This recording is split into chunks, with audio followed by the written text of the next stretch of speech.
Bonjour tout le monde, on est reparti. Je suis trop contente de vous retrouver aujourd'hui pour vous présenter les principales enveloppes qui vont vous permettre de commencer à investir, à savoir le compte titre, le PEA et l'assurance vie. Comme souvent, le langage est un peu particulier, mais ce sont tout simplement des comptes que vous allez ouvrir auprès de banques, de courtiers ou d'assureurs et qui vont vous permettre ensuite d'acheter, de conserver et de revendre vos actifs financiers. Oh, qu'est-ce qui fait chaud! C'est la lumière. Pour chaque enveloppe, je vais vous donner le quoi, donc ce que vous pouvez mettre à l'intérieur, le combien, donc combien vous pouvez en avoir et combien vous pouvez mettre à l'intérieur, la fiscalité, de la manière la plus simple possible, mais bon, pensez quand même à double-checker votre situation si elle est particulière, et les quelques points d'attention ou les particularités de l'enveloppe. S'il y a déjà des enveloppes en particulier que vous connaissez bien, vous pouvez aller dans la description et voir les différents chapitres, et vous pouvez sauter vers une autre enveloppe que vous connaissez peut-être moins, ou alors passer directement à la partie où je vous présente ma stratégie et mes préférences. Et si vous n'en avez pas déjà, vous devriez avoir toutes les infos qu'il faut à la fin de la vidéo pour aller créer les différents comptes qui vous intéressent. En tout cas, j'espère.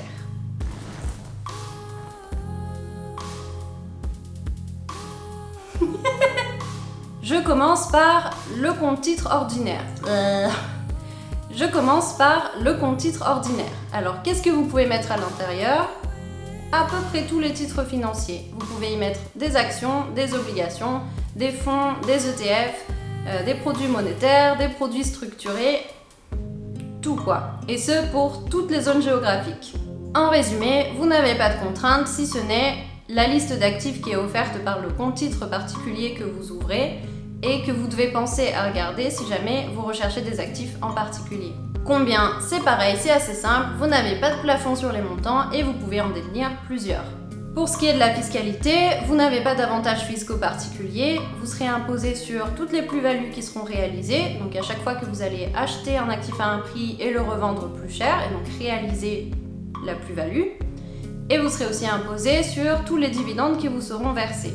Et pour ces deux choses, les plus-values et les dividendes, vous êtes imposés, et ce, même si vous gardez tout ce que vous avez encaissé à l'intérieur du compte. Par défaut, vous serez imposé avec la flat tax de 30%, et sinon, vous pouvez aussi passer par le barème progressif de l'impôt sur le revenu, plus les prélèvements sociaux. Mais cette combinaison-là est assez rarement intéressante, sauf dans des cas très précis. Si jusque-là vous êtes plutôt content, pensez à mettre un j'aime en dessous de la vidéo pour que cette vidéo puisse être recommandée à d'autres personnes que le sujet intéresserait aussi.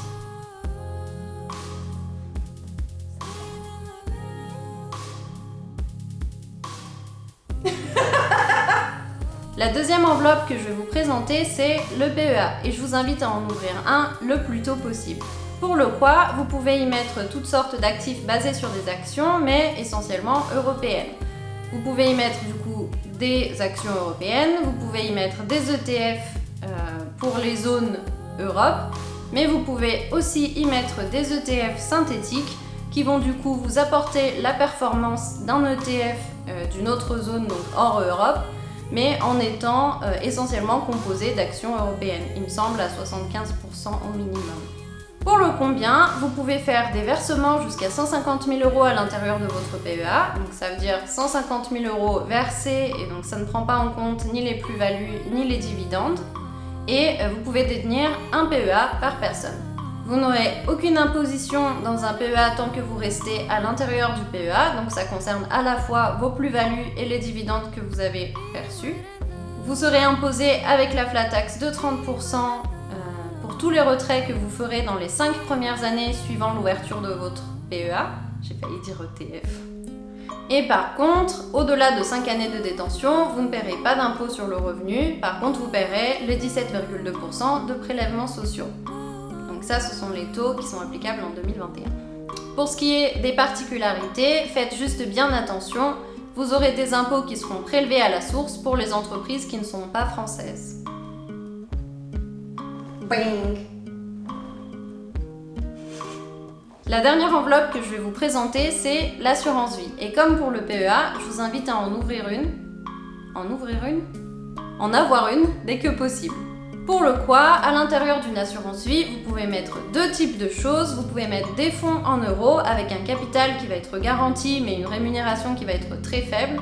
Donc elle est autour de 2% pour les meilleurs fonds en euros pour 2020. Et des unités de compte. Donc les unités de compte, ça vous permet d'investir dans des titres financiers, des titres monétaires et même dans de l'immobilier. Pour le combien, dans l'assurance vie, vous n'avez pas de plafond et vous pouvez en détenir plusieurs. Donc moi personnellement, j'en détiens 2. Pour ce qui est de la fiscalité de l'assurance vie, c'est l'enfer.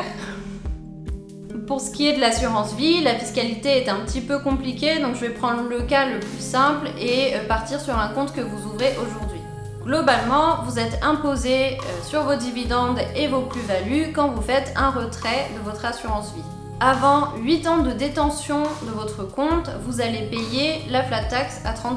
Donc là, c'est pareil, vous n'avez pas d'avantage sur les premières années. Par contre, au-delà de 8 années de détention de votre assurance vie, vous allez profiter d'un abattement de 4 600 € sur vos gains, si vous êtes une personne seule. Et ensuite, vous allez payer une flat tax de 24,5% pour les 150 000 premiers euros versés sur votre assurance vie. Et au-delà, vous payez la flat tax de 30%.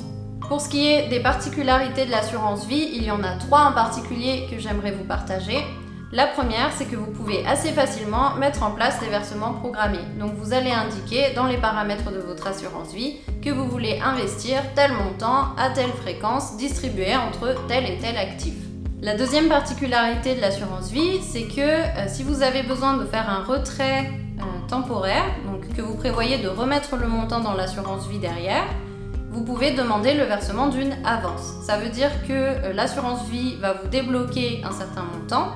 Vous ne serez pas imposé, mais par contre, ce sera géré comme un prêt. Donc, il y aura un petit taux en plus à rembourser en même temps que le montant que vous avez sorti.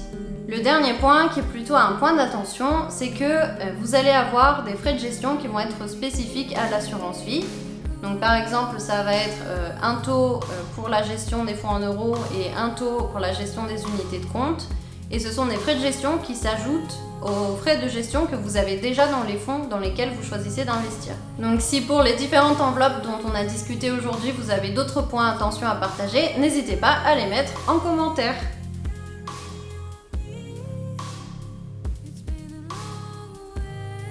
Ok, donc maintenant on peut passer à ma stratégie.